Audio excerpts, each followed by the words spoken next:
ಅವರ ಶಕ್ತಿಗೆ ಪ್ರೋತ್ಸಾಹ ಮಾಡೋಲ್ಲ ಅಂತ ಹೇಳಬಾರ್ದು. ಯಾವುದೇ ಒಂದು ಕೆಲಸ ಮನುಷ್ಯ ಹುಟ್ಟಿದ ಮೇಲೆ ನಮ್ಮ ಕೈಯಲ್ಲಿ ಆಗದೆ ಇರ್ತಕ್ಕಂಥ ಕೆಲಸ ಯಾವುದೂ ಇಲ್ಲ.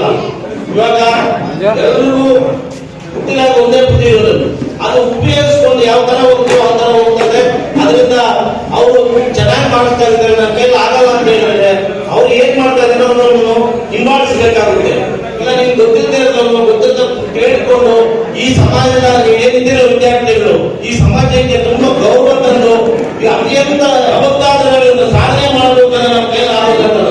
ನಾವು ನಿಮ್ ತರ ಕಷ್ಟ ಮಾಡ್ಕೊಂಡು ಬಂದಿರ್ತಕ್ಕಂಥ ನಾವು ಓದುವಾಗಲೆಲ್ಲ ತುಂಬಾ ಕಷ್ಟ ಇರೋದವರು. ನಮ್ಮಪ್ಪರು ಟೀಚರ್ ಆಗಿದ್ರು, ಎಷ್ಟೊಂದು ಕಷ್ಟ ಇತ್ತು ಅಂದ್ರೆ ಅವರಿಗೆ ಯಾರು ಪ್ರೋತ್ಸಾಹ ಮಾಡ್ತಾ ಇರಲಿಲ್ಲ ಮೊದಲ ಕಾಲದಲ್ಲಿ.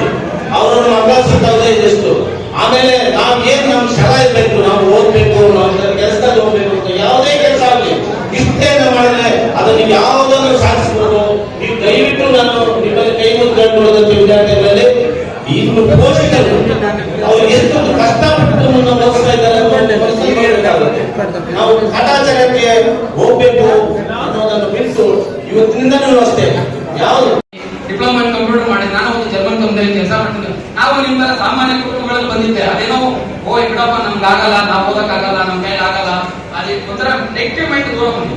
ನೆಗೆಟಿವ್ ಮೈಂಡ್ ಇಂದ ದೂರ ಬಂದ್ರೆ ಪಾಸಿಟಿವ್ ಮೈಂಡ್ ಇಟ್ಕೋಬೇಕು. ಐ ಕ್ಯಾನ್ ಡೂ, ನಾನ್ ಮಾಡ್ಬಲ್ಲೆ, ನಾನು ಓದ್ಬಲ್ಲೆ, ನನ್ ಕೈಲಿ ಆಗುತ್ತೆ ಅಂತಕ್ಕಂಥ ಪಾಸಿಟಿವ್ ಮೈಂಡ್ ಮಕ್ಕಳಲ್ಲಿ ಬರ್ಬೇಕು.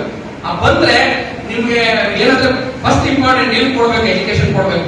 ಅಯ್ಯೋ ನನ್ನ ಮನೇಲಿ ಬಟ್ಟೆ ನ್ಯಾಯವಾಗಿ ಹಾಕಿಲ್ಲ, ನಾನು ಕೊಟ್ಟಿಲ್ಲ, ನನ್ಗೆ ಸರಿಯಾಗಿ ಊಟಕ್ಕೆ ಸಿಕ್ಕಿಲ್ಲ, ಅದಕ್ಕೆ ನಾನು ಹೋಗಕ್ಕಾಗಿಲ್ಲ. Reason can give anyone. ಕೈಲಾಕೊಂಡು ಯಾವನೋ ಒಂದು ರೀಸನ್ ಕೊಡ್ತಾನೆ. Okay, result only can do, I can do ಅಂತಕ್ಕಂಥ ಯಾರು ಹೇಳ್ತಾರೋ ಅವ್ರು ಮಾತ್ರ ಕೊಡಕ್ಕಾಗುತ್ತೆ. ರೀಸನ್ ಹೇಳೋದು, ಅಯ್ಯೋ ನಮ್ಮ ಅಮ್ಮನ ಟೈಮ್ ಊಟ ಮಾಡಿಲ್ಲ, ಅದಕ್ಕೆ ನಾನು ಇವತ್ತು ಸ್ಕೂಲ್ ಹೋಗಕ್ಕಾಗಿಲ್ಲ, ನಮ್ಮ ಮನೇಲಿ ಬಟ್ಟೆ ಹೋಗಿಲ್ಲ, ಇಟ್ಸ್ ನಾಟ್ ಎ ರೀಸನ್. ಅದೆಲ್ಲ ಹೇಳ್ಕೊಳ್ಳೋಂಥದ್ದು ಏನಿಲ್ಲ. ಯಾರು ನೀನು ನೋಡಲ್ಲ. ನೀವು ದಿವಸ ನೋಡಿ ಆ ತಾಯಿ ಅವ್ರಿಗೆ ಅವ್ರ ಮಗ ಇವತ್ತು ಇನ್ಸ್ಪೆಕ್ಟರ್, ಖುಷಿ ಪಡ್ತೀವಿ. ಯಾಕಂದ್ರೆ ಅವ್ರ ಕಷ್ಟಗಳು ಇರುತ್ತೆ. ಇವತ್ತು ಹೇಳ್ಬೋದು ನಾವು ನಮ್ಮ ಮಗ ಅವ್ರು ಹೇಳ್ಬೋದು ಧೈರ್ಯವಾಗಿ.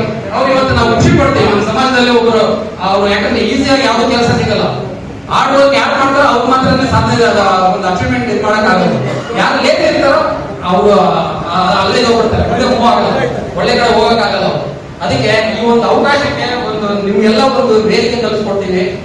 ಅದರಿಂದ ಈ ಒಂದು ಕಾರ್ಯಕ್ರಮ ಇಷ್ಟೊಂದು ಜನ ಸೇರ್ತಾರೆ ಅಂತ ಇದೆಲ್ಲ ಇನ್ನು ಮುಂದಿನ ದಿನಗಳಲ್ಲಿ ಇದನ್ನ ಹೆಚ್ಚಾಗಿ, ಯಾಕಂದ್ರೆ ನಮ್ಮ ಮಾಸ್ಟರ್ಗಾಗೋದು ನಮ್ಮ ಸಂಘದ ಎಲ್ಲಾ ನಮ್ಮ ಉಪಾಧ್ಯಕ್ಷರಾಗಿ ನಮ್ಮ ಆನಂದನ ಹೇಳಿದಾರೆ, ನಮ್ಮ ಜೊತೆ ಇದ್ದಾರೆ.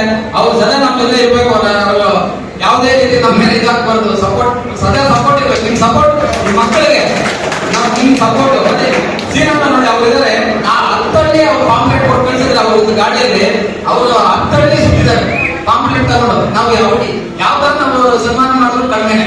ಯಾಕಂದ್ರೆ ಅವರು ಒಂದು ಯಾವ್ದು ಎಕ್ಸ್ಪೆಕ್ಟೇಷನ್ ಇಲ್ಲ. ಸಂಘ ನನಗೇನ್ ಕೊಡುತ್ತೆ ಅನ್ನೋದಲ್ಲ, ನಾನ್ ಸಂಘಕ್ಕೆ ಏನ್ ಮಾಡೋದನ್ನ 10 ಜನ ಮಕ್ಕಳಿಗೆ ಸಪೋರ್ಟ್ ಆಗುತ್ತೆ. ನೀವೇನೇ ಅಂದ್ರೆ ಯುವಕರು ಹೆಚ್ಚಾಗಿ ಬಂದು ಒಂದು ಸಂಘ ನಾವು ಫೌಂಡೇಶನ್ ಗಟ್ಟಿಯಾಗಿ ಮಾಡಿದ್ರೆ ಇವತ್ತು ಇಷ್ಟು ಜನ ಸೇರಿದ್ದಾರೆ. ನೆಕ್ಸ್ಟ್ ವರ್ಷ ದೊಡ್ಡ ಚೌಕಟಿಯಲ್ಲಿ ಮಾಡ್ತೀವಿ, ಎಲ್ಲರೂ ಸಪೋರ್ಟ್ ಮಾಡ್ತಾರೆ. ಇವಾಗ ಆಲ್ರೆಡಿ ಅನೌನ್ಸ್ಮೆಂಟ್ ಮಾಡಿದ್ದಾರೆ, ಹಣ ಕೊಟ್ಟಿದ್ದಾರೆ, ಮಾಸ್ಟರ್ ಇದ್ದಾರೆ, ನಿಮ್ ಜೊತೆ ಇದ್ದಾರೆ. ದೊಡ್ಡ ಚೌಕಟಿಯಲ್ಲಿ ಮಾಡ್ತೀವಿ, ಇನ್ನು ಹೆಚ್ಚಿನ ಸಂಖ್ಯೆಯಲ್ಲಿ ಸೇರಿಸ್ತೀವಿ. ರಾಜ್ಯ ಸಂಘದಿಂದ ಮತ್ತೆ ನಾವು ದೊಡ್ಡ ನಾಯಕರು ಕಳಿಸ್ತೀವಿ. ಇವತ್ತು ಕಡಿಮೆ ಸಮಯ ಇರೋದ್ರಿಂದ ನಾವು ಮಾಡಕ್ಕಾಗಿಲ್ಲ. ಮತ್ತೆ ಇನ್ನೊಂದು ತಾಯಿಯರು ನೋಡಿ ತುಂಬಾ ಜನ ಬಂದಿದ್ದಾರೆ. ಯಾಕಂದ್ರೆ ನಿಮ್ಮ ಶ್ರಮದಿಂದ ನಿಮ್ಮ ಮಕ್ಕಳು ಇವತ್ತು ಇದಾಗಿದ್ದಾರೆ. ನನ್ನ ಮನೆಯಲ್ಲೂ ನಾವು ನೋಡ್ತಾ ಇರ್ತೀನಿ, ಅವ್ರಿಗೆ 10 ಮಿಲಿಯನ್ ಅವ್ರ ಮಕ್ಕಳು ಹೋದ್ರ ಇಲ್ಲ ಏನ್ ಮಾಡ್ತಾರೆ. ಯಾಕಂದ್ರೆ ಆ ತಾಯಿಯಂದ್ರೆ ನಿಮ್ಮ ಸಪೋರ್ಟ್ ಇಲ್ಲ, ನಿಮ್ಮ ಮಕ್ಕಳು ನೀವು ಪಾಸ್ ಆಗೋದಲ್ಲ, ಜಸ್ಟ್ ಪಾಸ್ ಕೂಡ ಆಗ್ತಾರೆ.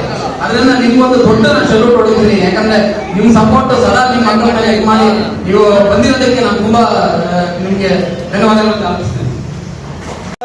ನೀಡಿ ಅಂತೇಳಿ ಘೋಷಣೆಯನ್ನು ಕೊಟ್ಟಿದ್ದಾರೆ ನರೇಂದ್ರ ಮೋದಿ ಪ್ರಧಾನಿಯವರು. ಹಾಗಾಗಿ ಮಕ್ಕಳು ಈ ಒಂದು ಗಿಡಗಳನ್ನ ನೆಟ್ಟು ಬೆಳೆಸಿ ತಾಯಿಗೆ ಹೆಸರನ್ನು ಇಡೋದನ್ನ ಘೋಷಣೆ ಮಾಡಬೇಕಾಗಿ ಎಲ್ಲ ಮಕ್ಕಳಲ್ಲಿ ನಾನು ಮನವಿಯನ್ನು ಮಾಡ್ಕೊಳ್ತಾ ಇದ್ದೀನಿ ಈ ವೇದಿಕೆಯ ಮುಖಾಂತರ.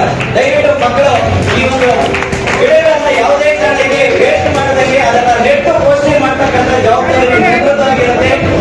ಅಗ್ನಿ ಮಂಜುನಾಥ್ ಅವರಿಗೆ ನಾನು ಈ ವೇದಿಕೆ ಪರವಾಗಿ ಧನ್ಯವಾದಗಳನ್ನು ಅರ್ಪಿಸ್ತಾ ಇದ್ದೇನೆ.